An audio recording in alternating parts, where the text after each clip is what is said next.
Let's be honest. Everyone wants to exercise their inner Trump. And I don't mean the political inner Trump. It doesn't matter whether or not you are a liberal or conservative. Everyone can agree that you want to build wealth. I'm sorry, most can agree that they want to build wealth. So who do you think about? Donald Trump. It doesn't matter what you feel about him, positive or negative. We all think about that and the real estate space. And let's remember that most fortunes here in the United States were built based upon the ownership of land and property. So let's go ahead and get into it and learn a little bit about the investing space, especially here in the Las Vegas area. If we haven't met before, my name is Eric. I'm a real estate agent here in the Las Vegas area, which includes North Las Vegas and Henderson. And if you ever need any help to buy, sell property or invest, go ahead and reach out, call, text, email. Better yet, get on my calendar because that way I can block time out for you. My information is below and in the info tab. And most importantly, if you haven't joined me before, go ahead and hit that subscribe button and click that like button for this video. Leave a comment. That's how the YouTube algorithm works. And on to the show. Okay, let's be honest. Everybody knows that the majority of wealth that was built in this country has some kind of property behind it, which is real estate. And we got these folks I like to call the Red Roof Inn people. They go down to a real estate seminar at the Howard Johnsons. You see them, you get the emails, you got the YouTube little commercials, everything to supposedly teach you how to become a millionaire. Well, a lot of these people fail, and I'll go into why. And we're going to actually go through and start looking at some real estate stuff. And just like many of my videos, I've talked about where I'm like, hey, I'm working on this. Let's go ahead and make a video about it because I know there are other people who are interested. Because let me tell you, every real estate agent is reached out to by someone who has an idea that they want to start investing in real estate. They want to fix and flip. They want to put a renter in there, some kind of real estate transaction other than residential. And a lot of them end up failing. And we're going to go over why and what you do to actually look at properties. And we're going to go over a few things. So I don't know how long this is going to be. I'm just trying to provide a little bit of value for you. So the number one thing is when you're investing, of course, when you go to a real estate agent, they're mainly looking at the MLS, the multiple listing service, and what houses have been listed. I'm going to just put it out there. The majority of the people who are making money doing this, they may be working with a real estate agent, but they're not going through the MLS. They're using alternate means. So I'm going to briefly go over alternate means, and then we'll get into the meat of the subject today. So what are the alternate ways you can start investing in real estate? Some of these, in my opinion, are not the best. One of the big ones they're doing now is what they call subject to. So basically, you're using someone else's mortgage. Now, big thing is people will talk you into this stuff. And yes, it works for a lot of people. For some people, it works great. Here's the thing. It's not for everyone because number one, deep down in your mortgage, it says that you are responsible for your mortgage. So now someone else has the deed to your house and you still have the liability of the mortgage. How does that feel to you? Some people don't have an issue with it. Some people do. I would be one of those people because I'm sitting here. What happens if their harebrained plans don't work? What happens if they can't flip it? What happens if the renters don't pay the rent? What happens, like during the financial crisis of just a couple of years ago, governments come around and say, you can't evict a renter. They can't evict the renter. The renter's not paying rent because they don't have to.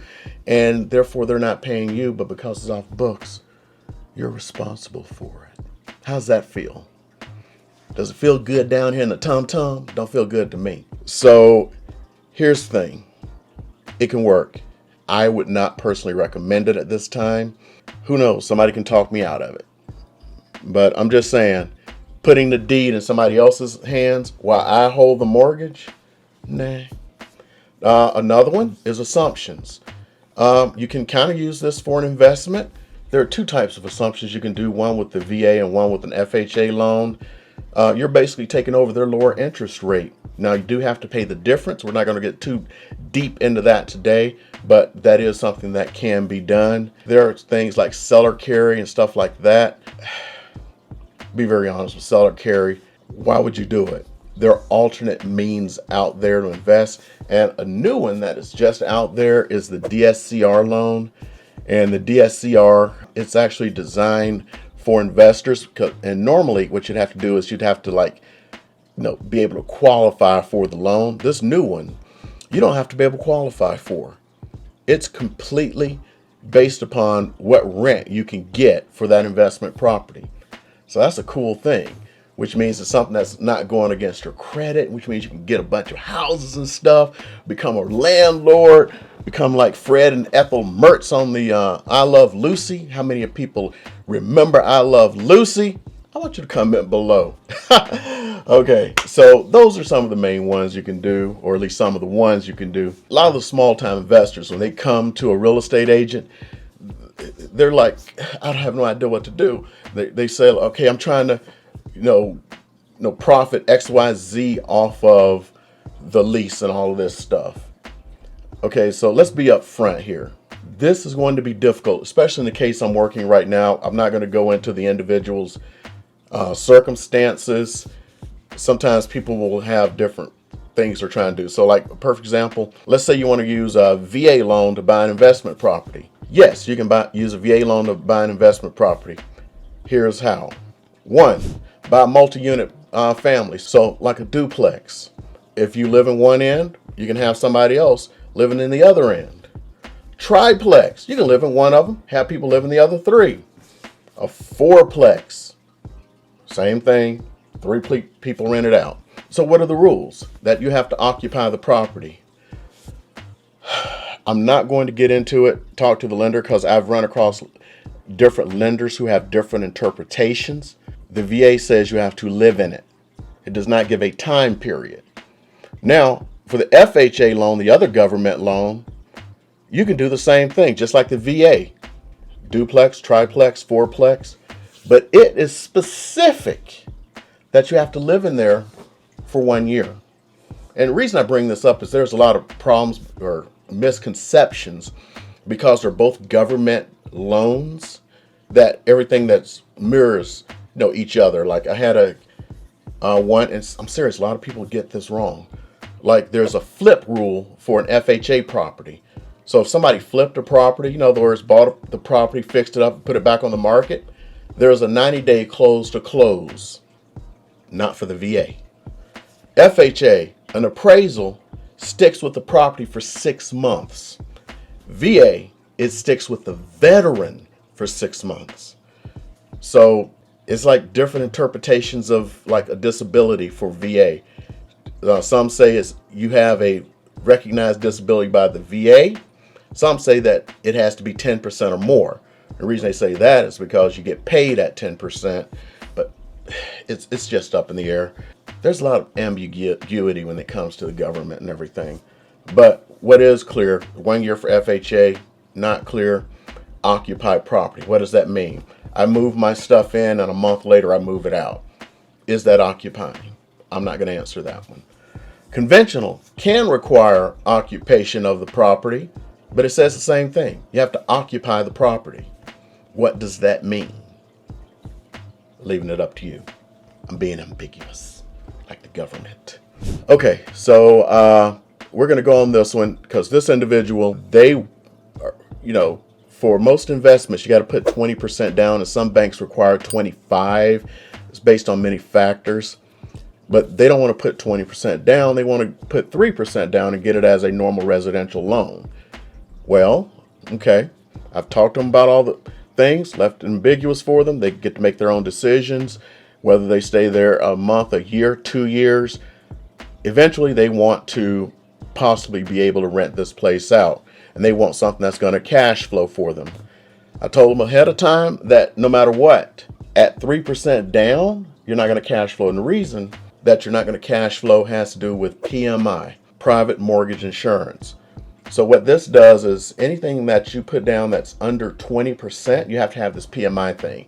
And it's based on a lot of factors, including the market, the insurer, because there's a separate insurer, the credit rating that you have, just all kinds of things. So you don't know what it's going to be. So it's really hard to get good numbers to put in there. So In this case, I use 0.75. I just wanted to put this in there. So I have this mortgage calculator up, and on my left screen, unfortunately, I got like 4 screens up right now and 2 computers. So we got 2 big screens here. It's actually like one huge 49-inch and a big computer over here. But unfortunately, I can only record 2 screens. So I have the laptop to record the third. And let's see if we can put this all together for something that you understand. So first thing I'm going to do is over on my left screen here, I am looking around and seeing what things kind of like rent for. So right now we're looking at condos. I'm going to keep it loose at that. We can look at other types of properties. So what I have in my settings, anything that's under contract right now for leases that is leased out, that's the red that you see in green. People are trying to lease something out. So I'm just over here. And of course, I got to always mention this. There are some agents who just lose their absolute minds that you show their stuff that was on the MLS that propagates to 800 different websites. If you show it from that website, you're cool. So I will either show this from one of my websites, or I'm going to show it from like Zillow or Trulia or something like that. Homes.com, Redfin. That somehow is legal, but it's the same information. Makes no sense to me. Makes no sense. But what does in life these days?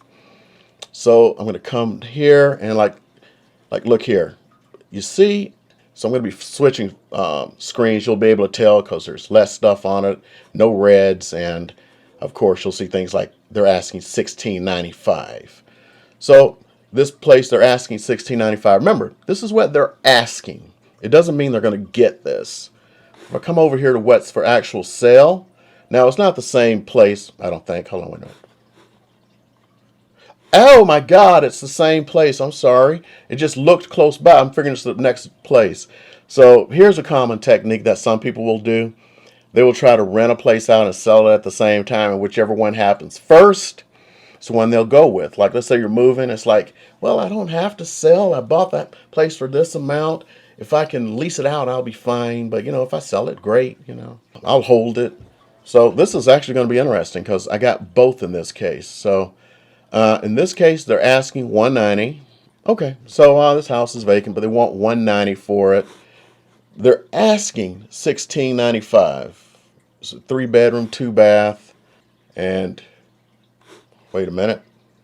It's not the same because I can't see it all. Hold up here. They're different units. So never mind, these are different units. Ha ha ha. But that does stand that some people will do that. Okay, so I'm looking in the neighborhood and I see places, okay, like this one's a 3-bedroom, 2-bath, but I'm looking at this 2-bedroom, 2-bath. There's another 2-bedroom, 2-bath. So we're just going to use the bottom line. It's about a 190. And so 1350, 1195, 995. Interesting. 1099. Somebody asked us a 3-bedroom. This was under contract 1295. We don't know if that's going to actually be the final lease price, but I would say 1300. So let's go over here and use these figures to see what happens. So I put in 190. So down payment of 3%. Now we get to the interest part, which is also interesting. Okay, for interest, we don't know what that's going to be. So first of all, it's going to be conventional. It could be, remember I told you could do FHA and VA, like let's say if you're doing a duplex or you really were going to live in this place for the amount of time required. We've already talked about that. So right now, I don't know which one it's going to be. So I'm just going to use a flat 7% because that is close to what conventional interest rates are now. They have been falling. 30 years, property tax. So I go in, I'll just pull property tax from one. So the property tax on this one is $516 a year. Now I'm going to do an aside as I've done in the past when it comes to my brothers and sisters with VA. If you're disabled 6% or more, at this amount, you probably won't be paying taxes, okay? Now is the big one, the PMI. What is the PMI going to be? Because I don't know. It can be anywhere from about 0.5% to 1.5% based upon your credit and everything else. So I'm just going to put in 0.75. Home insurance. You should be able to get home insurance for about $600 a year. And your HOA on this one is $226. Remember, HOAs is always going to be about 100% on condos and townhomes. Always going to have it. And here's one thing I have noticed. The cheaper the place, the more expensive the HOA usually is for some odd reason. Most times, many times. So, conventional loan, because we're just going to assume conventional right now. Your payments, $1,660. 3% down. So at 3% down, you got 1660. You're going to be able to get 1300, and we have not talked about property managers yet.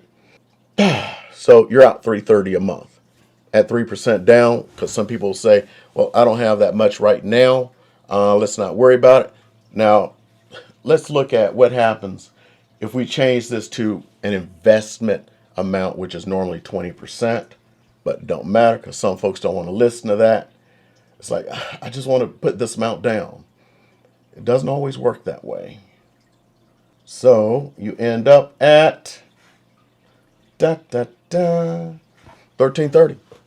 So basically, you matched it out. So you've covered just about everything from your mortgage, which means what you're looking at is your depreciation while you're doing this, and of course, your growth. Because if you bought a place, like just 4 or 5 years ago, these places were probably under $100,000. If I were to go back in history, in just this little area, I'm pretty sure I'd find that many of these condos were $100,000. So in that 5 years, you've made 90,000 plus someone else paid your mortgage. So that's a good thing. Now somebody's going to go like, well, okay, what's this going to cost me? What's my end at the 3 and the 20%? Again, I do not recommend the 3% because it's not going to really be coloring your nut. And I know some people say, hey, I don't mind paying a couple of $100 out of my pocket, but some people do. So I'm going to skip this. We're going to keep it general. We're going to call it 190 on a conventional, 3% down. So you're going to be down payment of about $5,700. And actually, I am incorrect. Actually, no, we're doing the 3% right now. So let's go through these. Normally, you're going to split the settlement cost or the escrow cost. The owner's title policy is normally paid for by the seller. This is for you. Now, if you're buying someplace new, which you're not going to be doing to rent out, they expect you to pay that. The lender's title policy is paid by you. The transfer tax, I don't know why they have it set here for seller, but it's negotiable. It's normally paid for by the seller. Origination fee. This is the evil fee that I talk about a lot. I mainly talk about it in my VA videos, but here in conventional, it's up in the air. A lot of lenders like to do VA buyers a favor and not charge this. So right now, I'm going to pretend that it's there because I don't know which lender you're using. Processing fee, different people charge that. Some charge dark prep, underwriting. Remember, this is going to be based upon your circumstances. Home warranty, you can normally get the seller to cover that normally, but you may have to cover it. And if you're going to be a landlord, I'm telling you right now, get a homeowner's warranty and get the best one you can get. Get research.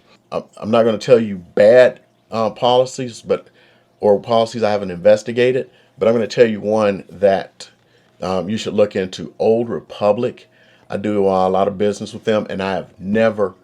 No, wait, I may have had one person who had something to say, but I don't know how that really ended because sometimes people don't know how to convey the information, and it comes out bad for them.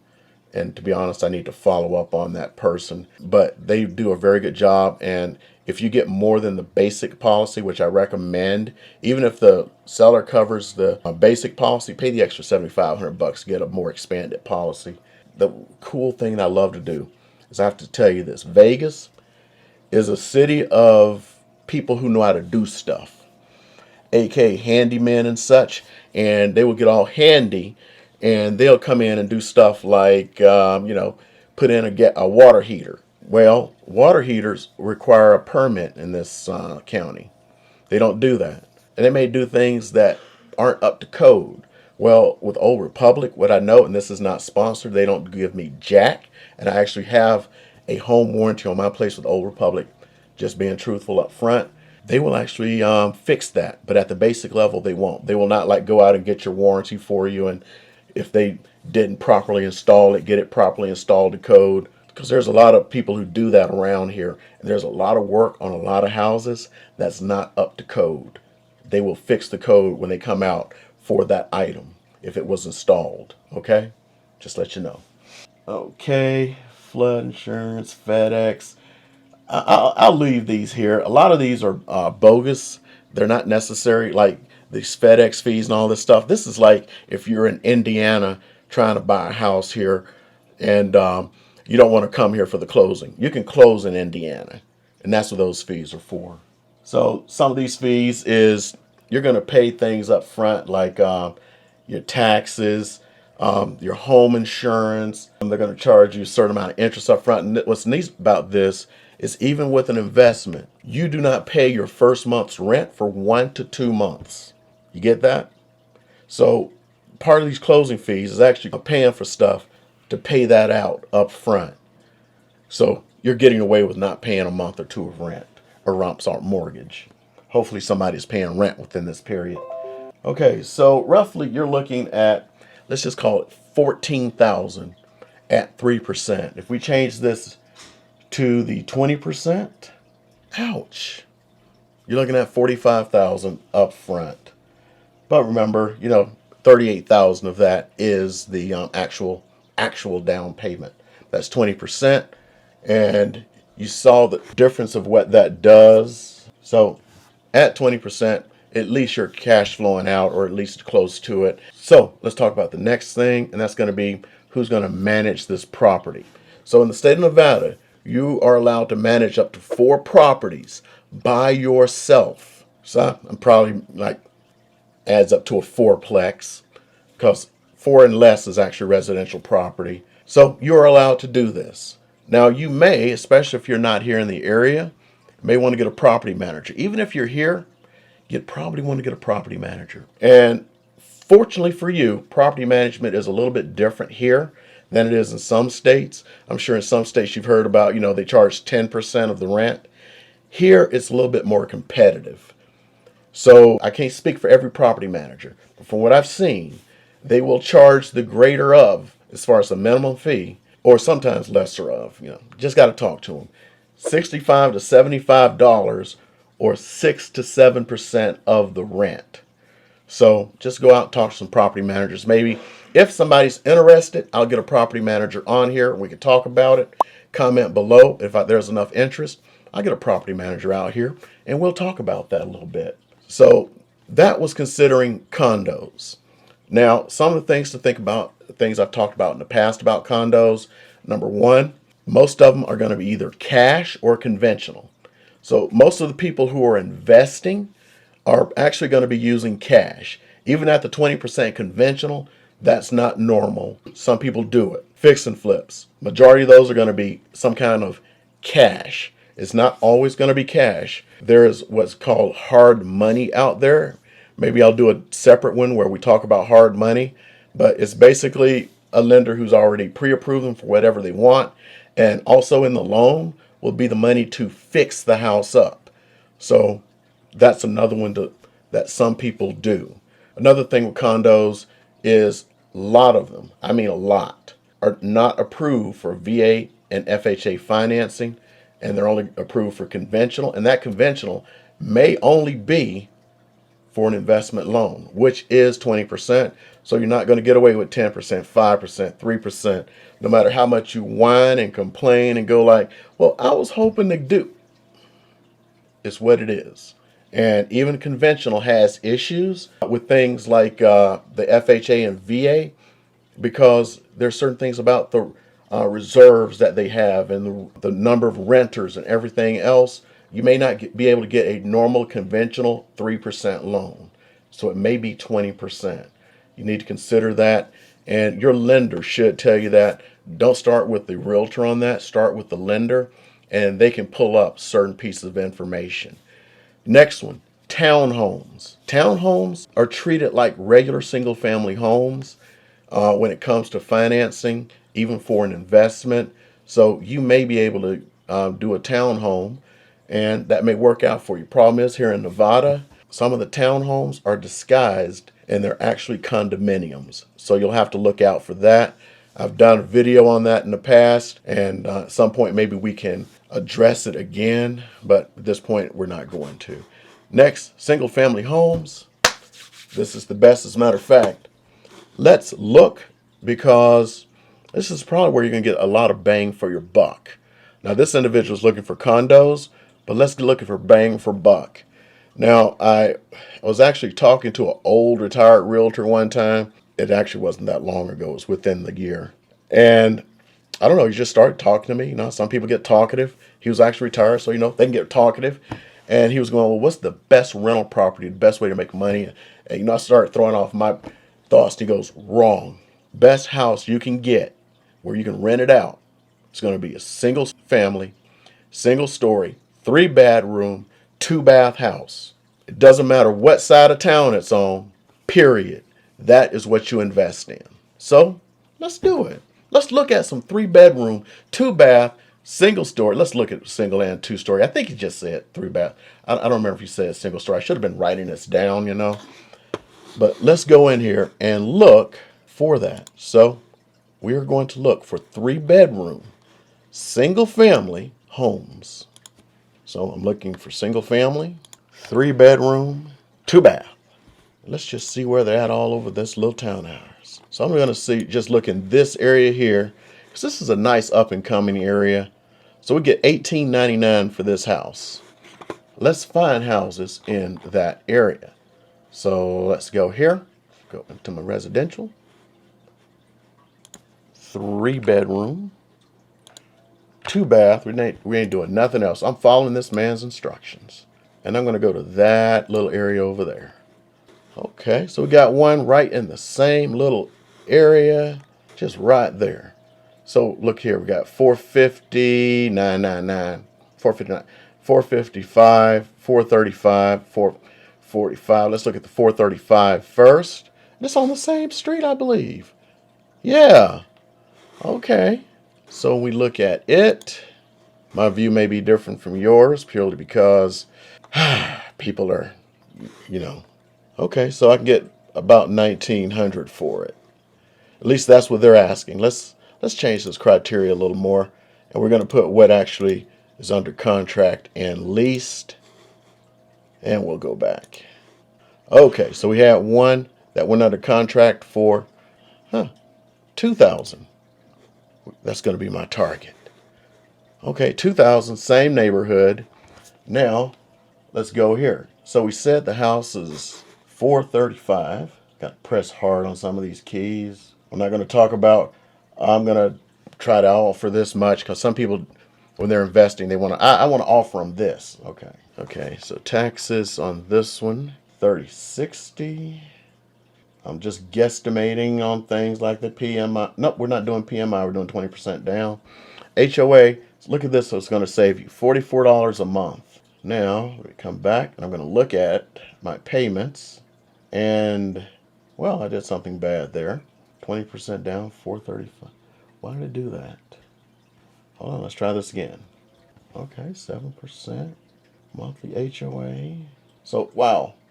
Even with 20% down, I'm going to be paying $664 out of my own pocket.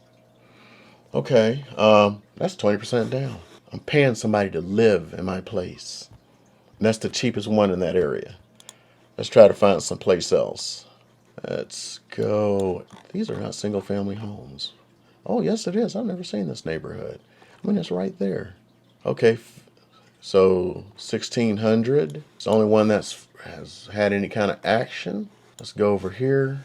Swing over to Nellis. Man, I want to see what the heck that is. What is that? I'm sorry, I was just curious. I saw something. Oh, it's the hospital. And there's nothing for sale. But something had to have been for sale. So let's see. Let's see what's sold in there. Nothing's sold in there. Nothing's for sale, nothing is sold. Fascinating, fascinating. Okay, so I can't use that one. Yet there's a place for rent. Okay, let's go over here, east side of town. Got this one, went for $1,700. Let's go try to find it. That neighborhood. So we had a place that sold for $325. Let's take a look at it. Now I'm doing this with you here, so it was listed for $319.9 and it sold for $325. Taxes are $13.99 a month, which is going to help you out. I'm just going to call it $1,400, and $33 for the HOA.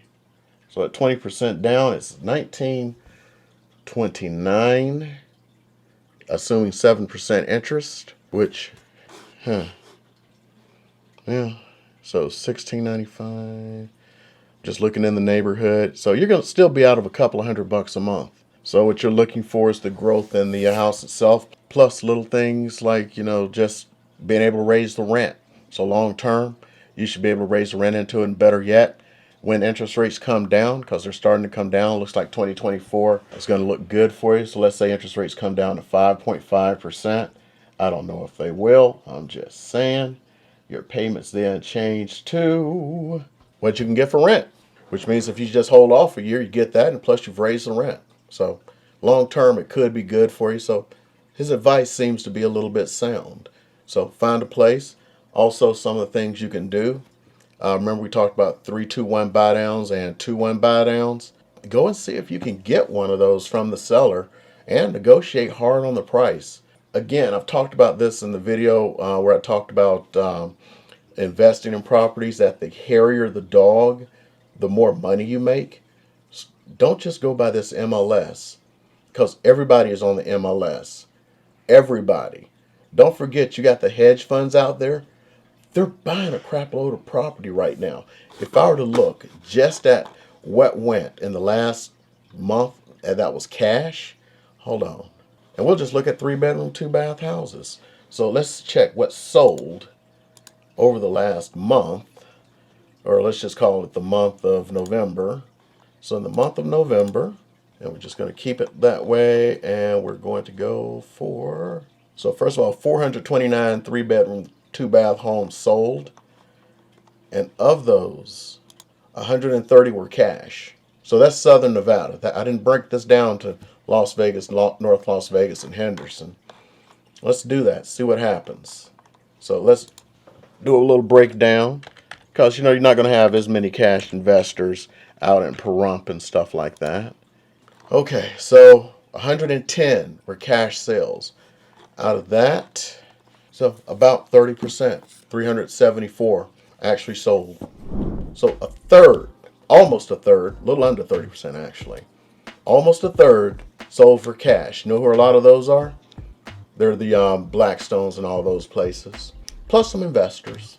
So be on the lookout for that. Now, we're still talking about investing. Let's get into the end game, which you should be looking for. Not always on the MLS. You're going to be wasting a lot of time on that. You want to look for low-hanging fruit. Problem is, a lot of other people are looking for low-hanging fruit. Look for things like probate, where somebody, the previous owners are no longer with us. Look for divorce listings where things, are early in the stages. Maybe they just need to get the heck out. Go and actually bid at the auction. The auction is held ever so often. You can look and find the houses. Maybe I'll put up a separate video talking about going to the auction, and you can do that. Thing is, you got to have all your stuff straight. You got to have a cashier's check ready to pass over, and they're auctioning on this, literally on the steps. It's not the courthouse here, but I'm calling it that, the steps of the courthouse. And you do not have the ability to go check the house out. Although what most people do is they put the stuff out a day prior, is they at least go around to the house, look at the neighborhood, maybe not look into the windows, but you know what I'm saying, kind of figure out what the property's like, have their contractors kind of in their heads figure out what they're going to do. These are the people who are making Donald Trump money. Okay? So these are some of the ways. You're looking at MLS, you're looking at alternate means, If somebody wants me to, comment down below that you want me to go deeper into investments and how to do them. I actually have some other software I can bring up that can show you some deeper stuff. Problem is I've been kind of cut out from it a little bit. I need to get in contact with them, and I got so many things, including now somebody wanting to look at houses this weekend, and I didn't plan for this. So this stuff keeps happening, which cuts my ability to do stuff like that. So anyway, I hope you guys enjoyed this video. Again, my name is Eric. I am a real estate agent here in the Las Vegas area, which includes North Las Vegas and Henderson. If you want to get in contact with me, like you need to purchase a home, sell a home, or something like this, maybe look for investment property, or at least sit down and talk about it. Call, text, email. Best of all, get on that calendar, because at least that way I can carve some time out for you. If you need anything else, make a comment below. Like, subscribe. Comments sometimes gets you videos like this where I go over this stuff for you. So hope you have a great weekend, because that's when I'm doing this, trying to search for properties, and we'll keep the lights on for you.